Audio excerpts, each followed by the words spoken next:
tête de Kylian Mbappé. Allez, Kylian.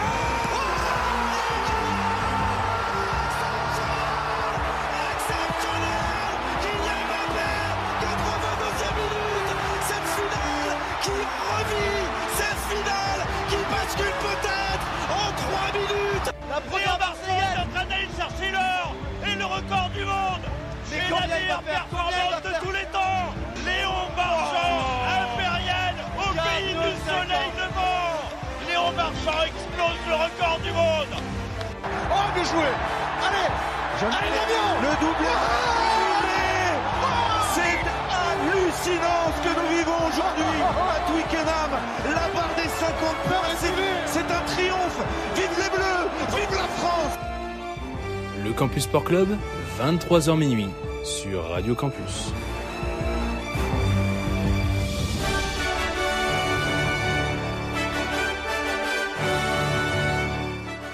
Bonsoir à toutes, bonsoir à tous et bienvenue pour cette nouvelle saison du Campus Sport Club. Saison 3, nouveau jingle, vous l'avez compris, et ça veut dire qu'on rempile pour cette troisième année consécutive.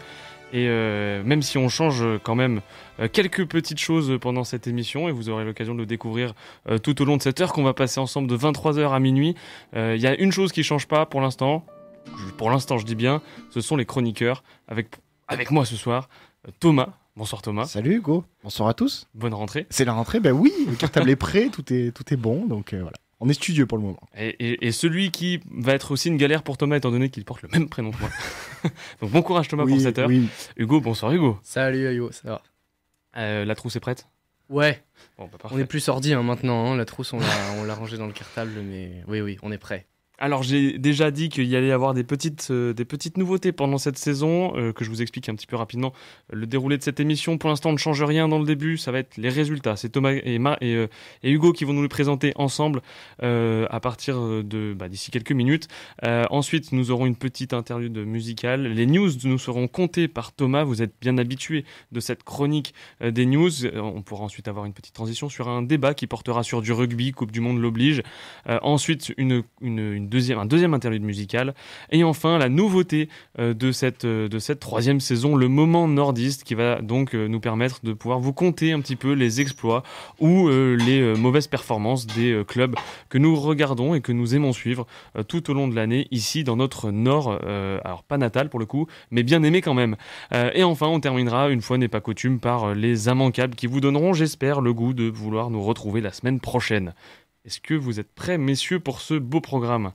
J'adore cette émission, petit comité, comme ça on se sent un peu à la maison, c'est magnifique. Eh ben écoute, pour que tout le monde se sente à la maison, je décide de déclarer à la place d'Adrien ouvert cette troisième saison du Campus Sport Club avec ses immanquables.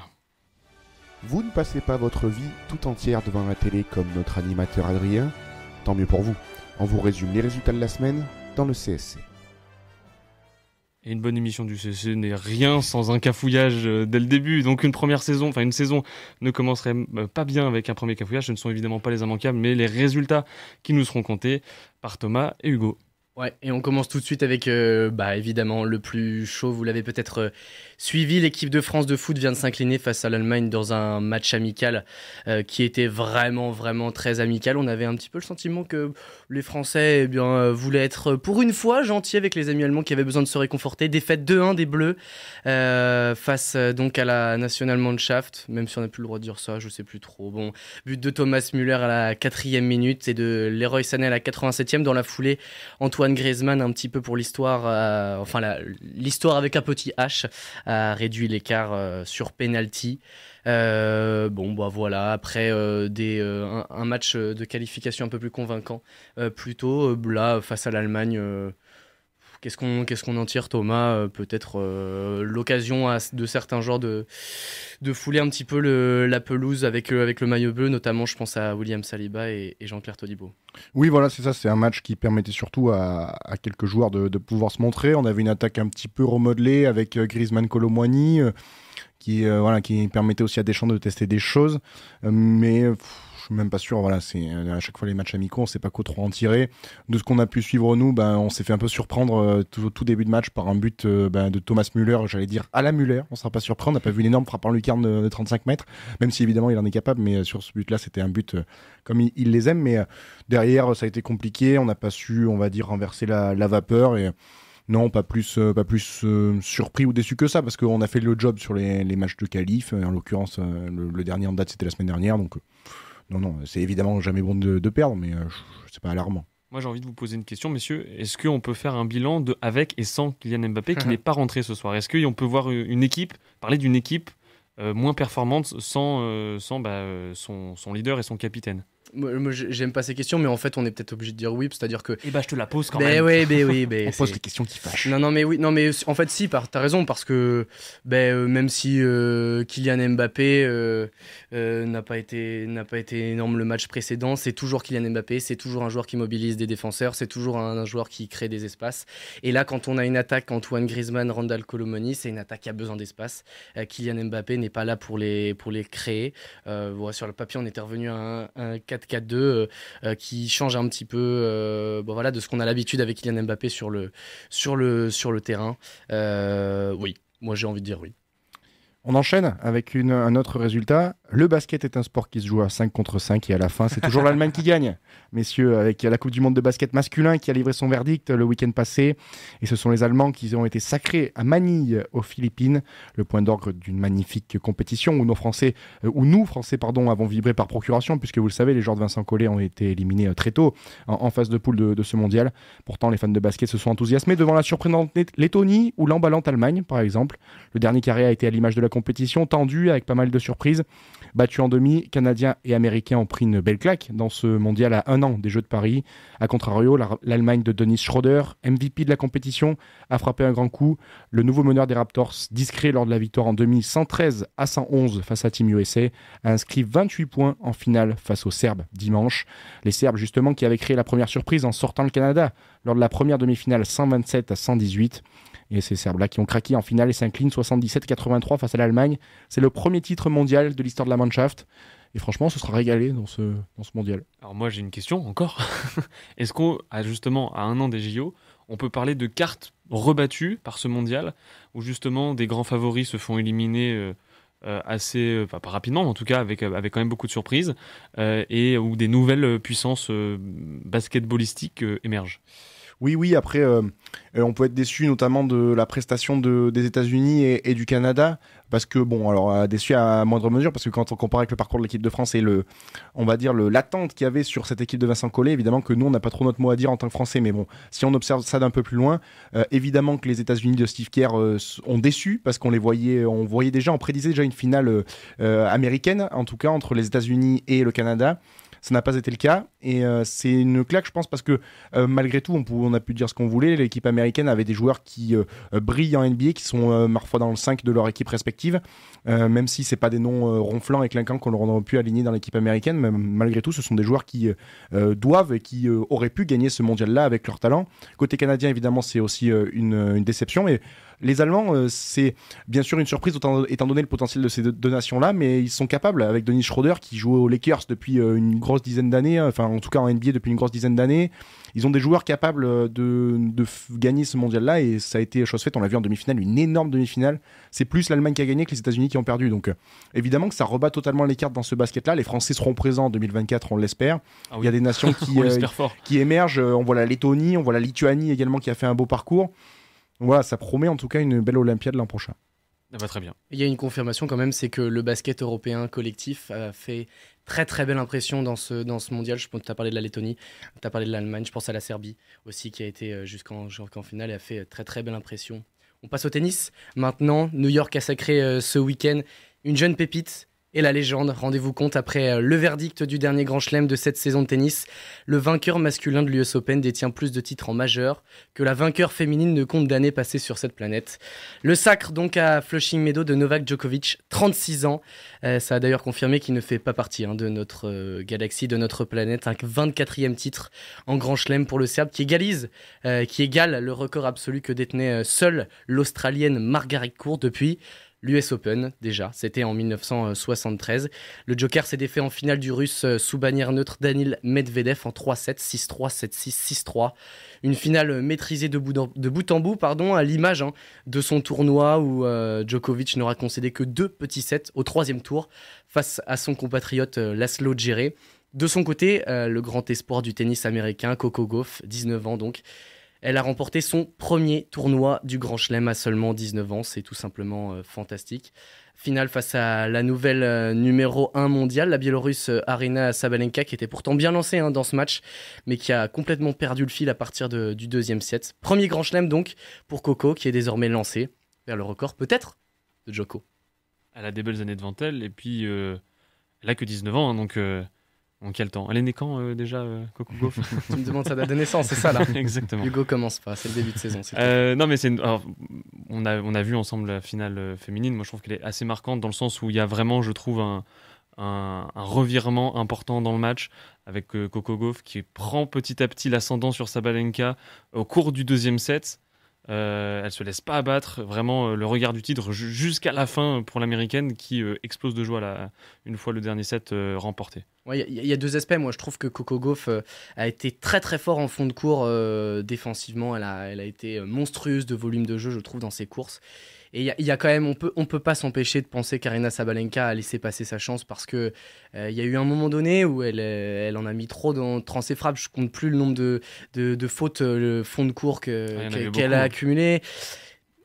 Quelque part, Aryna Sabalenka a peut-être laissé échapper de son côté cette finale. Oui, on a l'impression que c'était plus sur un plan mental parce que tennistiquement, on voit le premier set, elle lui fait mal. Enfin, c'était assez impressionnant. Et tu disais, la puissance de frappe faisait que elle laissait aucune chance à Coco Gauff qui évidemment est moins puissante et plus dans un jeu placé ou en tout cas fait la différence plutôt avec ses lifts.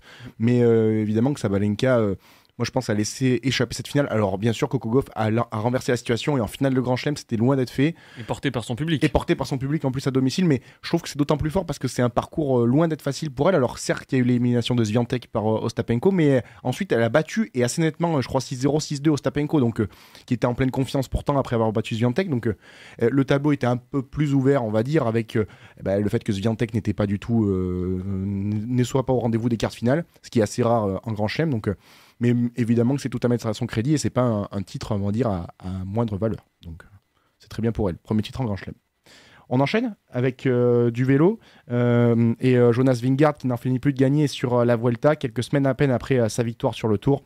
Le Danois qui brille donc sur les routes espagnoles et françaises avec une 2e victoire d'étape aujourd'hui lors du 16e épisode de cette Vuelta. Après son succès de vendredi au Tourmalet, au général, il est toujours à la 2e place, devancé par un Jumbo-Visma, l'américain Sepp Kuss de 29 secondes au général, et il devance à la 3e place un Jumbo-Visma, Primoz Roglic, 3e à 1 minute 13 de Sepp Kuss.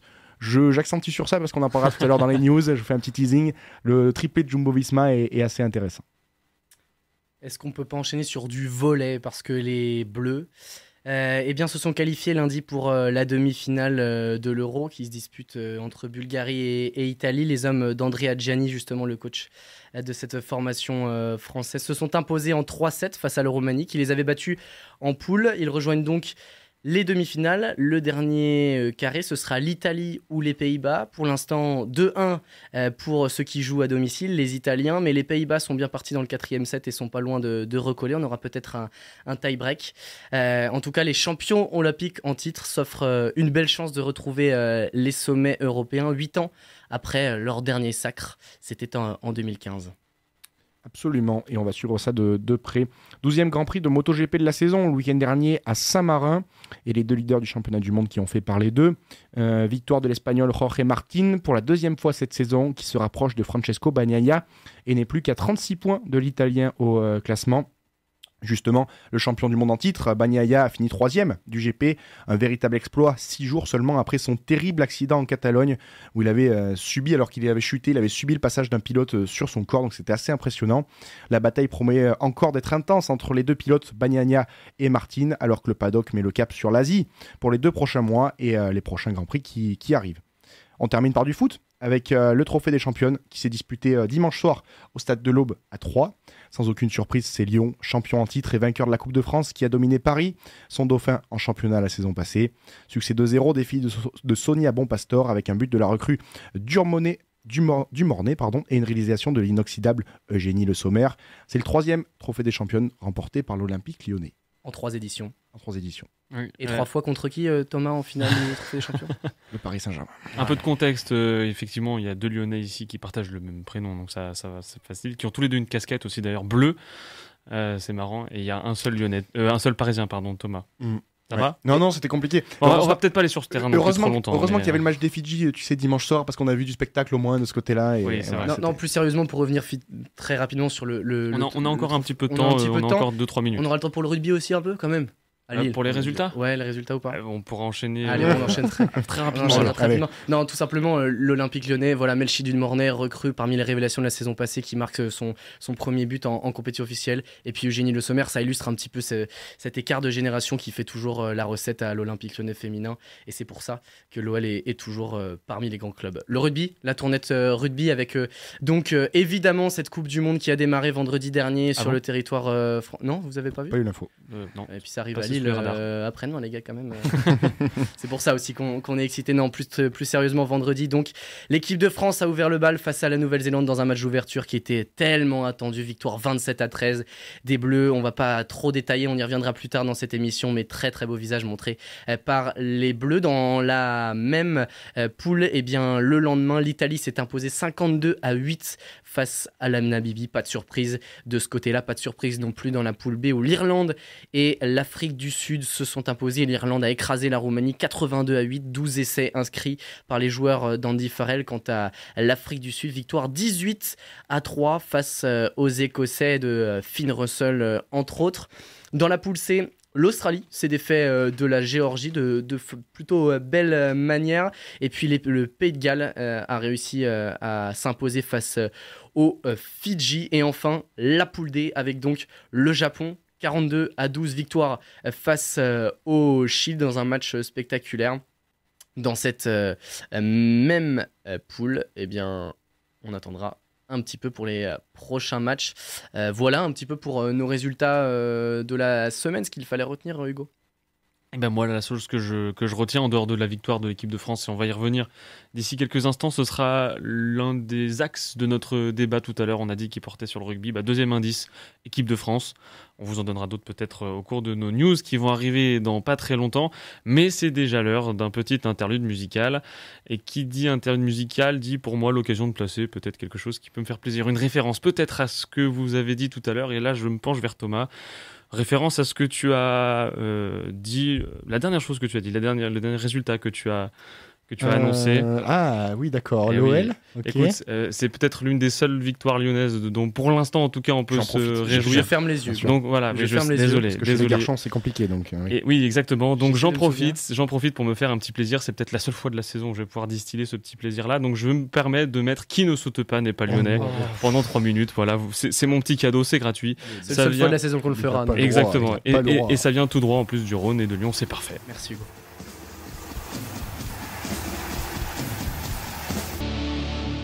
Et Qui ne saute pas n'est pas lyonnais. Vous êtes cependant toujours sur Radio Campus Lille. On n'est pas sur LTV. Et non, exactement. Et il est 23h, passé de 21 minutes. Vous écoutez toujours le Campus Sport Club saison 3, c'est la première. Bienvenue si vous nous découvrez. Rebonjour si vous nous écoutez depuis le début. Et puis re-bienvenue si vous nous écoutez pour la première fois de la saison. Mais que vous nous écoutiez les précédentes, c'est bon, vous avez compris. On va rester quand même à Lyon. Parce que là maintenant, ça va être l'heure des news. Je vais juste chercher et lancer le petit jingle rapidement, histoire que Thomas puisse quand même avoir sa voix qui le porte. Un nouveau scandale dans les instances dirigeantes. Retour sur les news de la semaine écoulée dans le CS. C'est dommage, on a oublié le tout début du jingle. Ouais, tu t'es fait censurer là, parce que je l'avais entendu. Mais ouais, c'est dommage, tant pis. On va rester quand même à Lyon un petit instant. Oui, Lyon, où les rumeurs ne cessent d'enfler autour du nouvel entraîneur de cette équipe première lyonnaise. Il y a eu la rumeur Graham Potter pour être à la tête de l'OL, semble-t-il un petit peu estompée. Celle de Gennaro Gattuso, l'italien, serait aussi encore celle-là un peu plus importante, puisqu'il serait peut-être en pole position pour rejoindre l'OL. Mais l'Olympique lyonnais a communiqué hier sur son site internet pour donner un petit peu le trio qui est à la tête temporairement du groupe professionnel de l'OL. L'OL qui donc annonce avoir pris la décision, je cite, de confier temporairement la responsabilité du groupe professionnel à Jean-François Vulliez, actuellement entraîneur adjoint de l'équipe première et ancien directeur de l'académie, ainsi que Jérémy Bréchet, ancien champion de France avec l'OL, entraîneur des U19, qui, je cite, et c'est important je pense dans le communiqué, possède une connaissance approfondie de l'effectif du club ainsi que de ses valeurs. Et je pense que c'est intéressant pour la communication. Aux sources. Ouais, c'est ça. Dans la communication, je trouve ça intéressant. Donc, je ne sais pas ce que vous en pensez, monsieur. Vous êtes assez bien placé quand même pour avoir votre petit avis. Un trident en attendant l'arrivée avec Sonny Anderson, pardon, pour compléter ce trio. Voilà. Hugo hors antenne a dit quelque chose d'assez intéressant sur l'entraîneur des U19 que j'aimerais que tu répètes auprès de nos auditeurs. Pas que hors antenne, je dis des choses intéressantes. Oui, effectivement. Mais là, spécifiquement hors antenne, tu as vraiment dit quelque chose d'intéressant que j'aimerais que tu partages à nos auditeurs. Je suis désolé, Hugo, va falloir que tu bégouilles. Sur l'entraîneur des U19 qui connaît... Le groupe. Voilà, très bien, qui connaît bien le groupe, et puis qui sont performants surtout dans les 19. Après, pour revenir sur ce qu'a dit Thomas, moi je prends un petit peu de recul parce que avant l'éviction de Jean-Michel Aulas, voilà, on avait cette envie de revenir aux valeurs en recrutant des joueurs tels qu'Alexandre Lacazette, tels que Toro, Quentin Tolisso. Bon là, ça vient de l'intérieur via l'entraîneur des U19 qui donc, mais on a bien entendu là dans les dernières rumeurs que Textor veut pas garder ces deux-là très très très très longtemps. Évidemment. Et que le plus vite possible. Quand on veut faire venir Gennaro Gattuso, je suis pas sûr que Gennaro Gattuso à l'école ait étudié les valeurs de l'Olympique Lyonnais durant toute sa scolarité. Voilà, donc je mets beaucoup de recul, je me prends beaucoup de recul par rapport à c'est un communiqué de presse. Bien sûr, oui, les communiqués c'est toujours pour faire un peu pompeux, mais j'ai plaisir aux supporters aussi. Mais j'ai l'impression que ça marche de moins en moins les formes comme ça pour essayer de pas duper, mais voilà, d'embellir et d'embellir les choses et les phrases. Je trouve que les supporters sont de moins en moins naïfs en fait. Tu viens de le dire en fait parce que c'est de la forme. Voilà. Et que ce que les supporters veulent, c'est du fond. Ce que les gens veulent, est-ce que les supporters sont de moins en moins naïfs ou est-ce que c'est de plus en plus fréquent de se mettre ce genre de forme parce qu'on n'a plus le choix les deux. C'est l'un dans l'autre. Mais je pense qu'elles ont toujours existé, ces formes-là, d'embellir toujours, de mettre beaucoup de formes, de phrasés pour dire des choses absolument simples. Mais là, le communiqué, je l'ai devant moi, il fait 20 lignes pour dire qu'il y a 3 personnes qui seront nommées provisoirement. Après, c'est aussi par respect des nouvelles personnes qui vont être nommées, par respect bien sûr. De Laurent Blanc, le remercier, lui dire au revoir, correctement officiellement. On lui fait pas mention du tout de son nom. Et puis tout le souci, c'est qu'à l'Olympique Lyonnais, on a du mal à trouver la crédibilité un petit peu à tous les étages actuellement. Donc forcément, quand on met de la forme comme ça paraît un peu ridicule. Si le contexte sportif était différent, on interpréterait différemment ce communiqué. Mais effectivement, et là je suis totalement d'accord avec toi Thomas, ça sonne un petit peu faux. C'est un joli masque qui est posé sur le compte Twitter de l'Olympique Lyonnais. Absolument. On enchaîne. Et pour éviter une émission 100% Olympique Lyonnais, parce que ce club-là est ma foi sympathique. Allez, quittons nos belles contrées. Voilà, non. On va ouvrir une page un peu moins sympathique. C'est une inquiétante vague de dopage qui secoue la planète sport ces derniers jours. La Jumbo-Visma, Pogba, Alep ou encore Rhys Webb. De nombreuses affaires éclatent. Alors je vais essayer de vous faire un petit peu un tour d'horizon pour comprendre tout ça. Dernière affaire en date, ce mardi après-midi, la Fédération internationale de tennis qui a confirmé la suspension de Simona Alep, ex-numéro 1 mondiale, qui était provisoire cette suspension depuis l'US Open 2022.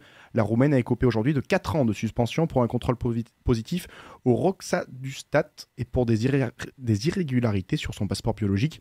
Donc ce fameux Roxadustat favorise l'apport d'oxygène et la production de globules rouges. Et ce médicament, il est interdit par l'Agence mondiale antidopage depuis 2015. Donc voilà, c'est malheureux pour Simona Alep, mais en tout cas, la Roumaine sera suspendue pour les 4 prochaines années jusqu'en octobre 2027. Le week-end dernier, les impressionnantes performances de la Jumbo-Visma sur la Vuelta ont suscité quelques suspicions.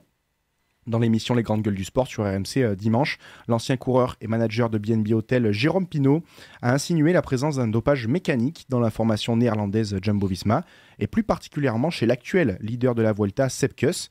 Il en veut pour preuve sa fulgurante accélération dans le Tourmalet vendredi pour déposer les favoris. C'est vrai que l'image en plus d'hélicoptère est assez impressionnante. Pinault dit, je cite, dans Les Grandes Gueules du Sport, « Certaines instances ont besoin d'argent pour vivre, ont besoin de grandes équipes. Il n'y a pas de preuves, mais Armstrong, on n'avait pas de preuves non plus, mais tout le monde savait. Il se passe la même chose. On attend de prendre le mur dans la gueule pour dire « Ah oui, évidemment ». Donc voilà, des accusations majeures quand même de la part de Jérôme Pinault qui compare la situation Armstrong à celle de la Jumbo-Visma aujourd'hui. Et c'est un argument que je trouve pour ma part assez imparable. Le on savait et pourtant rien n'a été fait. C'est le meilleur argument qu'on puisse apporter. Ouais, est-ce que c'est un argument? Je sais pas. C'est effectivement, ça ouvre une possibilité et ça, on n'a pas de compte. Oui, on n'a pas de choses qui peuvent refermer cette susceptibilité-là. Mais dire que c'est un argument, je sais pas. Ça. Moi, je pense que Jérôme Pineau, quand même, on peut mettre quand même du crédit sur sa parole. C'est un ancien coureur de très haut niveau dans le cyclisme français. Il a été patron d'équipe. Alors après, je sais pas, il a peut-être des intérêts, on sait pas tout. Hein. Il a peut-être des intérêts aussi à dire des choses comme ça. Mais son analyse, en tout cas, je vous invite à peut-être réécouter le passage sur le replay d'RMC et étayer. Et il met des faits. Et en tout cas, avec son expertise, il essaye d'analyser ça et pas simplement dire « Ah, ils sont dopés », ce qui on peut l'entendre. Mais je trouve qu'on peut mettre en tout cas du crédit sur sa parole. Après, à mettre en doute ou pas, mais y douter ou pas, bien sûr, c'est le propre de chacun. Ensuite, l'affaire Paul Pogba, le milieu de la Juve a été déclaré positif à la testostérone ce lundi, suite à un contrôle effectué le 20 août après un match face à l'Udinese en Serie A italienne. La Gazzetta dello Sport annonce aujourd'hui que la cause serait un complément alimentaire américain que lui aurait conseillé un médecin et ami basé à Miami et que justement consulte Paul Pogba. Donc ça serait l'injection de ce médicament et de ce complément alimentaire qui serait à l'origine de ce contrôle positif. Sauf que personne à la Juve n'était au courant. Le club italien pourrait prochainement résilier le contrat de l'international français. Une bien triste affaire également. Et puis on termine, puisque enfin c'était le demi-mêlée international gallois Rhys Webb qui a été contrôlé positif à l'hormone de croissance fin août. Arrivé au Biarritz Olympique cet été, avec qui il n'a joué qu'un match, Webb est suspendu à titre provisoire dans l'attente d'une décision définitive de l'Agence française de lutte contre le dopage, qui devrait arriver dans les tout prochains jours, et même elle est arrivée ce soir, puisque je vais vous retrouver ça, mais il y a eu une information, l'équipe qui est bien confirmée, en tout cas la suspension de Rhys Webb pour quelques semaines, voire plusieurs mois. Donc à mon avis, on ne le reverra pas sous les couleurs du Biarritz Olympique, en attendant bien sûr l'officialisation de l'Agence française de lutte contre le dopage. Une info plus joyeuse, puisque la Coupe du Monde de rugby, on en parlait tout à l'heure avec Hugo, qui fait plaisir, c'est peut-être, et c'est même la fin des hymnes chantés par des chorales d'enfants. Ça avait fait un petit peu, vous le savez, polémique ce week-end, après un premier week-end de compétition où spectateurs et téléspectateurs ont découvert avec dépit, on peut le dire, cette étrange nouveauté. World Rugby a rectifié le tir, puisque désormais chaque fédération pourra choisir de diffuser son hymne classique que l'on connaît dans les matchs internationaux, les tournois à destination notamment, ou bien la version bien réorchestrée et réarrangée de ces hymnes chantés par des enfants. C'est vrai que ça avait donné des scènes un petit peu cocasses et un petit peu dommageables, notamment sur le match d'ouverture où il y avait 2-3 hymnes avec les échos des uns et des autres qui étaient chantés en même temps. Donc voilà pour ce changement, j'imagine que vous en pensez du bien. Ouais, en plus c'était surtout à la télévision que ça rendait mal parce que c'était les micros qui étaient hyper mal, d'une part, je trouve, mis les uns les autres. Enfin, il y avait du retard, du délai entre chacun, et puis en plus les niveaux de volume étaient pas du tout cohérents. On entendait autant les enfants que le stade entier qui chantait la Marseillaise. Ça faisait pas très réaliste. Oui, et puis à la télé, et puis je crois que même au stade, on a vu quelques regards de joueurs un petit peu avec soit des sourires, soit des têtes d'incompréhension. Je pense que tout le monde a trouvé ça un petit peu dommageable, d'autant que voilà, les hymnes, c'était la première journée en plus de cette compétition que ces athlètes attendent depuis 4 ans avec beaucoup d'émotion. C'était forcément un moment important pour eux et c'était peut-être un petit peu gâché par cette mise en scène. Absolument. Dernière info, messieurs, c'était ce matin, juste avant que les joueurs ne prennent le départ pour Lille. Ils sont bien arrivés cet après-midi dans le Nord. C'est le 15 de France, évidemment, qui, à J-2 de son deuxième match de poule face à l'Uruguay au stade Pierre-Mauroy de Lille, a annoncé sa composition, son 15 de départ pour ce second match. Pas mal de changements, avec notamment en troisième ligne l'arrivée de Paul Boudéan ou de Sékou Makalou, le retour surtout d'Anthony Gelon qui réalise une véritable prouesse. Il sera capitaine au centre de la troisième ligne, Anthony Gelon. Une charnière toute neuve aussi avec Maxime Lucu et le Rochelais Antoine Astoy. Derrière aussi avec Louis Bielbiaré qui fait son apparition à l'aile droite.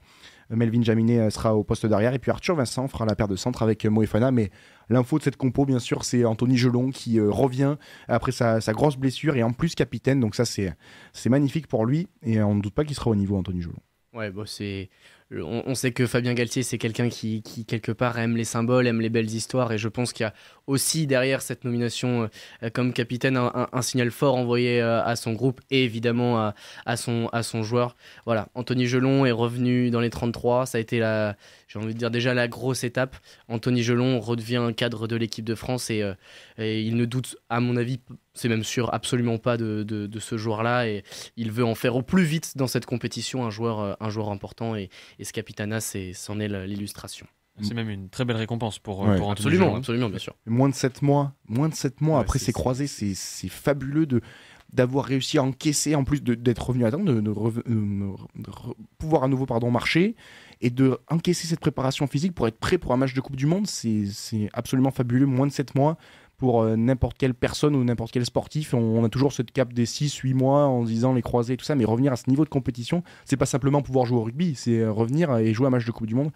C'est magnifique. Avec cette nuance que Anthony Gelon n'a toujours pas joué. Et Oui, que, mais oui, évidemment, forcément. il Langue de sera rythme jugé sera- oui. sur le terrain. Voilà, on connaît le staff et l'étude millimétrée du staff de Fabien Galtier. On ne doute pas de l'état de forme de Gelon, mais la vérité, c'est le terrain. C'est vrai que je vois pas effectivement le staff de Galtier ou Galtier prendre le moindre risque vis-à-vis de ça. D'une part pour la performance, d'autre part pour la santé du joueur, tout simplement. Hein. Enfin, faut rappeler que c'est un genou humain et qu'il y a quelqu'un qui peut souffrir et se faire mal là-dessus.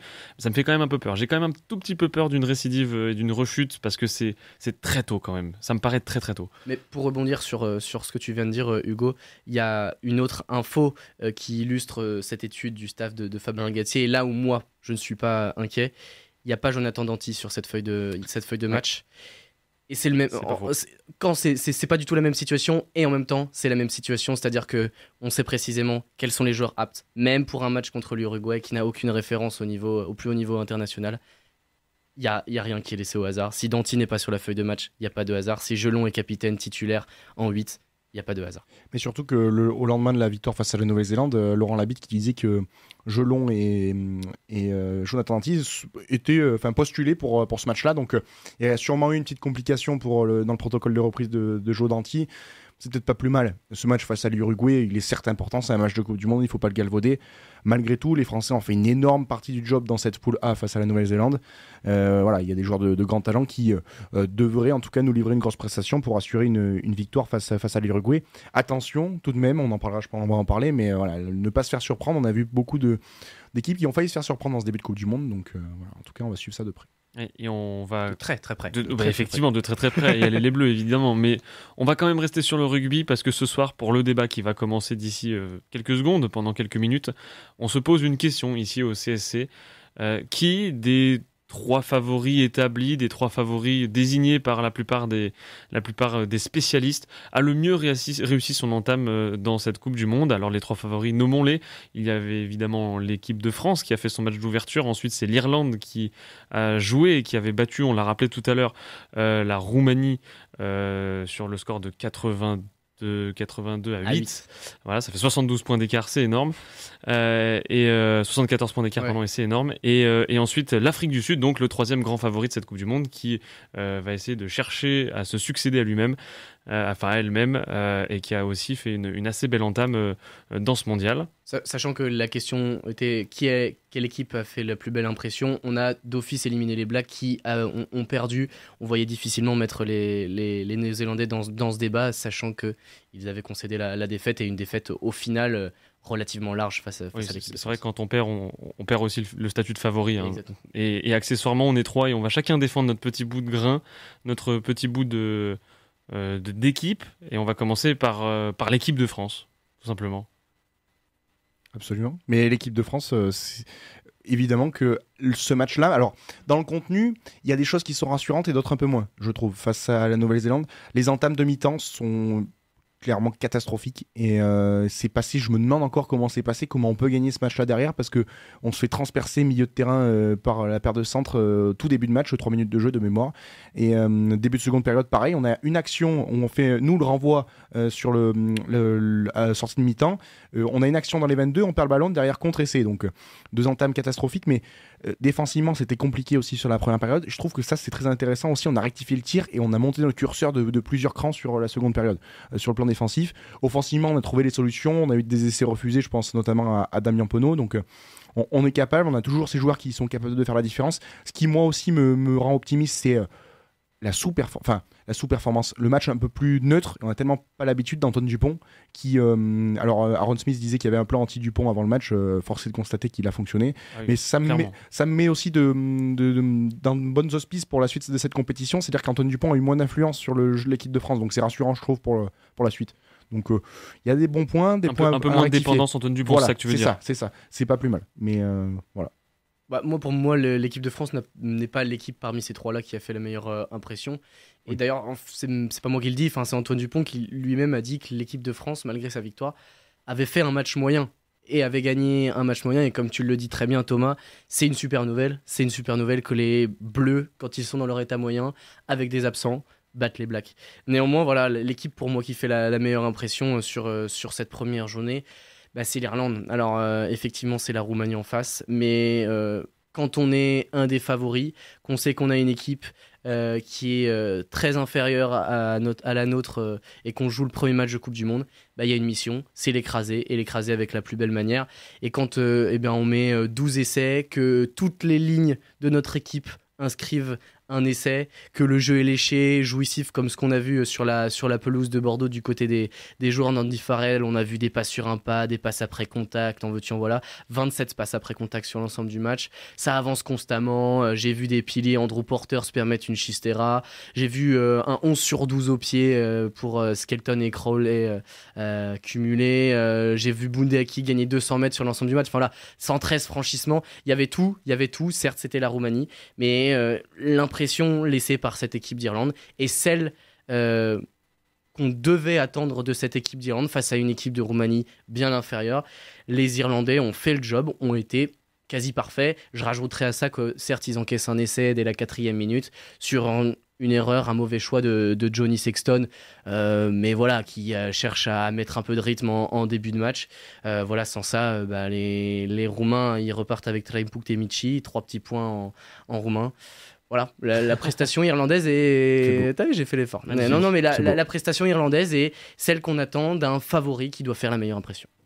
Absolument. C'est bien résumé, mais c'est vrai que quand on compare, la comparaison est assez... je ne sais pas si c'est un hasard, mais l'équipe de France qui rate son entame de match, les Irlandais, qui la ratent, c'est un bien grand mot, mais qui, en tout cas, se mettent pas dans les meilleures dispositions. Là, c'est la Roumanie en face. Forcément que ça, derrière, ils peuvent embrayer et faire la différence de leur côté. Mais oui, évidemment, une équipe irlandaise très impressionnante dans leur registre. On n'est pas surpris. On connaît cette équipe. On la voit évoluer à minima dans le tournoi à destination, mais même dans les tests matchs. Une équipe irlandaise qui, on a l'impression, n'est jamais en train de douter en fait dans son rugby. Quand la grande compétition internationale arrive, c'est très fluide, il n'y a pas de soucis, en tout cas il n'y a pas à part une blessure, mais on voit pas ce qui pourrait contrarier cette équipe là dans son plan de jeu, dans la manière d'aborder le match, stratégiquement aussi. Peut-être ça justement, peut-être cette confiance. Et non, au-delà de ça, mais je suis pas sûr qu'il soit trop prétentieux. Au-delà de ça, j'ai envie de dire, moi, ce qui peut stopper l'Irlande, c'est sa malédiction qui la poursuit qu'il ne lui a jamais fait passer les demi-finales. Et c'est ce qui fait, à mon sens, moins une favorite l'Irlande, parce que voilà, je suis très superstitieux et que je crois aux malédictions. Et que surtout c'est pour moi le moment de faire ma transition pour vous vendre l'Afrique du Sud, parce que l'Afrique du Sud, bien qu'on puisse en penser le contraire, a fait une bonne entame de Coupe du Monde à mon sens. Alors d'une part parce que elle a le statut le plus compliqué dans cette Coupe du Monde, évidemment, la target la plus énorme dans le dos. Elle arrive avec ce statut non pas de favorite, mais surtout de tenante du titre. Ça veut dire qu'elle ne pourra pas faire mieux, elle pourra faire qu'aussi bien qu'il y a 4 ans. C'est très compliqué dans la tête déjà de se dire qu'on ne pourra pas faire mieux et que le seul objectif c'est d'égaliser et d'égaler ce qu'on a fait auparavant. Ensuite, dans ce qui est en termes de matière dans ce match qu'on a pu voir, le score parle de lui-même, j'ai envie de dire. C'est un match assez fermé, 18-3 à l'arrivée, l'Écosse qui n'arrive pas à franchir la ligne d'en but, qui n'arrive pas à aplatir le ballon, qui n'a pas d'opportunité, la défense sud-africaine qui est très très en place, qui annihile toute tentative.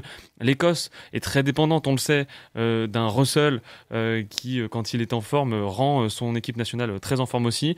Mais pour autant, l'Afrique du Sud a réussi à bien le maîtriser, ce Finn Russell, à bien faire en sorte de l'empêcher de faire ses relances, de trop défendre, et surtout d'avoir cette petite étincelle qu'on sait qu'il sait avoir, ce Russell. Alors certes, il y a eu un peu de manquement du côté du kicker, hein, ça a été très très mauvais de ce côté-là. Il y a une marge de progression, il va falloir trouver un petit peu mieux. C'est Faf de Clercq qui s'est chargé des dernières transformations à la 50e minute. 2 essais tout de même inscrits face à l'Écosse, je le rappelle, qui fait partie des grandes nations de ce sport. On est quand même dans le top, je sais plus quel c'est le top, c'est 5e, voilà, ce qui me semblait. Donc voilà, c'est la 5e nation mondiale. En dehors de la France, de l'affrontation entre la France et l'Afrique du Sud, c'est la 2e plus grosse affiche qu'on a eue pour l'instant entre 2 très grandes nations du rugby aujourd'hui. Donc pour moi, l'Afrique du Sud a largement réussi son entame, dans le sens où voilà, le score parle de lui-même, 18-3, 15 points d'écart, et encore, si ça botte correctement, ça peut être largement plus lourd. Il y a énormément de déchets là de ce côté-là et ça va progresser certainement. On peut imaginer que là, pendant cette semaine, ils en ont tiré des pénalités, les Sudaf. Donc voilà, moi je pense que les Sud-Africains, de manière générale, me font peur, mais je pense qu'en plus de là, avec la motivation qu'ils ont pu acquérir, la confiance qu'ils ont pu prendre aussi dans certaines phases du jeu, notamment la défense face à l'Écosse, je pense qu'ils peuvent devenir très dangereux et on va surtout pouvoir en juger, je pense, au moment de leur prochaine grosse étape, c'est-à-dire la rencontre face à l'Irlande. Qui sera après celle contre la Roumanie en fin de semaine, mais je rejoins et je suis d'accord avec ce que tu dis. Voilà, le problème pour les Sudaf, ça va être le buteur, parce qu'on l'a vu en 2019, c'est aussi un des marqueurs de leur titre de champion du monde, c'est-à-dire qu'ils ont André Pollard et Elton Yantis qui sont capables d'enquiller des points et de concrétiser, de mettre à profit le boulot monstrueux de leur paquet d'avant. Et puis on peut pas être champion du monde sans un bon buteur. Et non, on le voit, ça se vérifie à chaque édition, et eux en plus en sont l'exemple le plus marquant en 2019. Donc là, les deux sont pas là, Pollard et Yantis. C'est Manili Bok qui est 10. On voit en plus, il est remplacé par Willy Leroux, qui est d'habitude l'arrière de cette équipe Sudaf. Donc voilà, le réservoir est un peu moins important dans cette équipe-là. Il est arrivé sur le tard, Manili Bok, dans le 15 Sudaf. Il manque 3 pénalités et une transfo. Alors voilà, après c'est sûr que forcément j'ai vu cette petite séquence là en conf de presse, la presse qui tombe un peu sur lui, et Sia Colisi, le capitaine, qui l'a défendu, et en disant que voilà, c'était un début de compétition et qu'il fallait aussi se mettre un petit peu dans le rythme.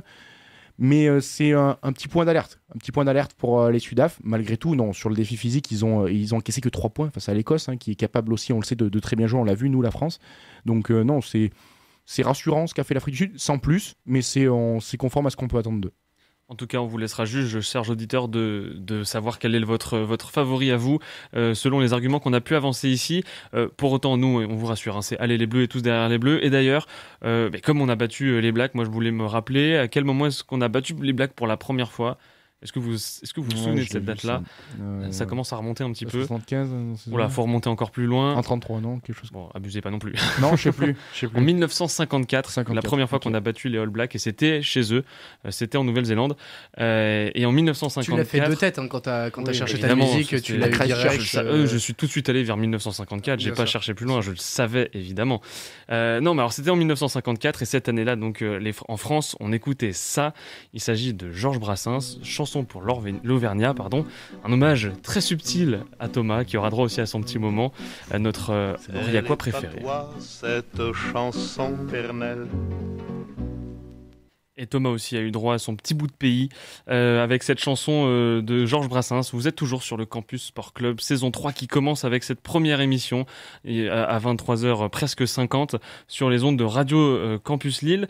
Et c'est l'heure d'une nouveauté dans cette saison 3, puisque cette année, nous décidons de vous faire vivre un petit peu plus le sport du Nord, le sport de votre région ici, avec cette nouvelle chronique, le moment nordiste. Et c'est Hugo qui va, pour la première fois, s'y coller. Ouais, faut s'y préparer, c'est pas évident.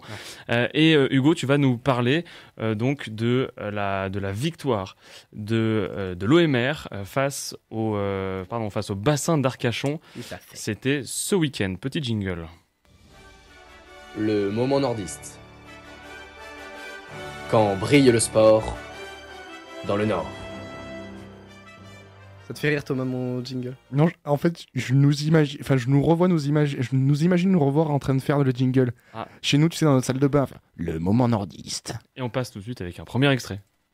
Servi en deuxième, on va élargir sur le côté gauche. Allez, peut-être de l'espace. Oui, c'est bien fait. L'essai, le premier essai de Marc Rambarol dans cette rencontre, l'œuvre de l'arrière portugais Dani Antunes, arrivé cet été son premier essai. Eh oui, le premier essai, la première victoire cette saison pour les Marquois, l'occasion de la deuxième journée de National 2, victoire 31-23 donc face au bassin d'Arcachon. C'était la première à domicile pour les joueurs de Philippe Caloni, rencontre qui se jouait dans un cadre un peu singulier pour les locaux puisque le terrain d'honneur du Stadium Lille Métropole, qui accueille habituellement les rencontres à domicile de l'OMR, est réquisitionné durant la Coupe du Monde.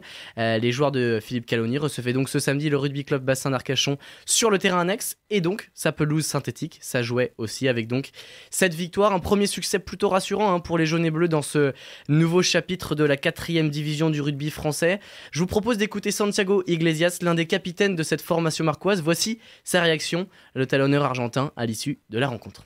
C'est une victoire qui nous fait du bien. Ça fait toujours bien de prendre les points ici à la maison. Il y a des choses à corriger. Je pense que l'équipe a bien compris les différents moments de jeu. Donc il fallait ralentir le jeu, il fallait un peu travailler devant. Donc je pense que c'est là où on a pu faire la différence aujourd'hui. Dans le travail des avants, la mêlée, et après on a les occasions qu'on a eu. Je pense qu'on a bien profité des erreurs. Donc. Santiago Iglesias qui a observé depuis la tribune du terrain annexe cette rencontre, lui qui s'est blessé lors du deuxième match de préparation face à Rennes, c'était le 19 août dernier. Thomas, tu étais au commentaire avec moi de cette rencontre samedi. On l'a pas mal évoqué en direct, mais aussi avec Santiago Iglesias à la fin du match. Ce qui est plutôt rassurant dans cette victoire 31-23, je le répète, dans la première prestation des Marquois cette saison, c'est que malgré des entames de périodes difficiles, Marc a fait preuve d'une certaine forme de maîtrise. Absolument, et c'est vrai que même si on en revient à ce qu'on disait tout à l'heure sur l'équipe de France aussi, les entames de match sont délicates, mais ouais, ce qui m'a marqué aussi sur ce match-là, c'est la capacité des Marquois à ne pas paniquer. C'est ce qu'on pouvait voir aussi par exemple l'année dernière, des moments où c'est un petit peu trop foufou et le ballon brûle un peu les mains. Mais là, j'ai senti qu'ils étaient en maîtrise de ce qu'ils savaient faire, et pour un match de début de saison, franchement, pour une deuxième journée, on a senti les schémas de jeu bien établis, les joueurs savaient où il fallait se placer, c'était propre, assez fluide, très peu de fautes de main sur un match de début de saison comme on a l'habitude d'avoir. Et non, franchement, pas mal de maîtrise. Alors, c'était un peu à toi ou moi dans ce match un peu fou. La pelouse synthétique, tu le disais, ça favorisait aussi le jeu. Ça, c'était bien. On a vu un beau match de rugby. Donc voilà, franchement. Alors, il y a eu quelques petites maladresses ici et là, mais c'était plus individuel que collectif. Donc, plutôt rassurant cette victoire pour l'OMR face à une équipe qui, on le disait sur le match, vise la même chose qu'eux. Ça a été annoncé en début de saison par l'équipe du bassin d'Arcachon. Voilà, jouer, pourquoi pas les phases finales, mais essayer d'abord de se stabiliser dans ce championnat-là. Donc, pour l'instant, ça fonctionne. Déjà, très beaux automatismes, notamment offensivement. Malgré, il faut le noter, la présence de 7 des 9 recrues sur la feuille de match, dont 5 qui étaient dans le 15 de départ. Et là, je fais référence à Morgan Champagne, l'entraîneur des avants de cette formation marquoise, qui, au début de la prépa, le 3 juillet, avançait finalement... sur l'ensemble de l'effectif, 9 recrues, c'est pas un énorme turnover et ça permet d'avancer vite dans la préparation sur les aspects physiques, mais rapidement surtout d'aller sur des aspects technico-tactiques, sur du rugby, et ça se concrétise par 7 joueurs ce week-end prêts pour cette première rencontre à domicile, et ça se matérialise donc par cette première victoire. Vraiment, moi j'insiste sur Thomas, et ce sera peut-être là-dessus qu'on terminera avec cette victoire, mais offensivement, on a vu du beau jeu, on a vu de la belle qualité sur des lancements de jeu qui semblaient vraiment très propres, et Marc a été bon quand il avait le ballon dans la zone offensive. Oui, on a vu de beaux essais, alors même si le dernier de mémoire c'est un contre là sur une action d'Arcachon dans les 40 mètres marquois, le jeu au pied derrière et l'essai de Stradi en contre en bout de ligne, mais sinon oui, c'est vrai qu'on a vu de beaux essais, des belles actions en première main, et surtout, et ça c'est très important évidemment, c'est l'une des bases de ce sport, la conquête a été marquoise, et notamment la mêlée, c'est ce que disait Santiago Iglesias je crois dans le son, c'est les Marquois ont été dominateurs en mêlée face à un pack pourtant qui était imposant, qui est réputé pour être l'un des packs forts de ce championnat-là, en tout cas dans la poule de l'année dernière qui n'était pas celle des Marquois, on le précise. Marc a été reversé dans la poule du Sud cette année, mais c'est sûr qu'il y a Sud-Ouest en plus.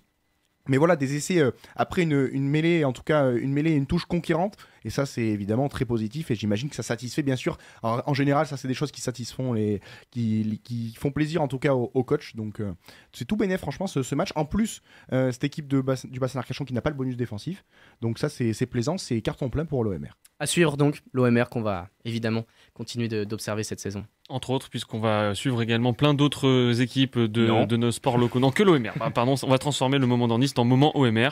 Comme ça, ce sera fait. Si vous aimez cette chronique, si ça vous plaît, vous pouvez évidemment nous le partager sur nos réseaux sociaux, puisque ça y est, nous sommes disponibles sur Instagram et sur Twitter. Il fallait bien attendre la saison 3 pour y être.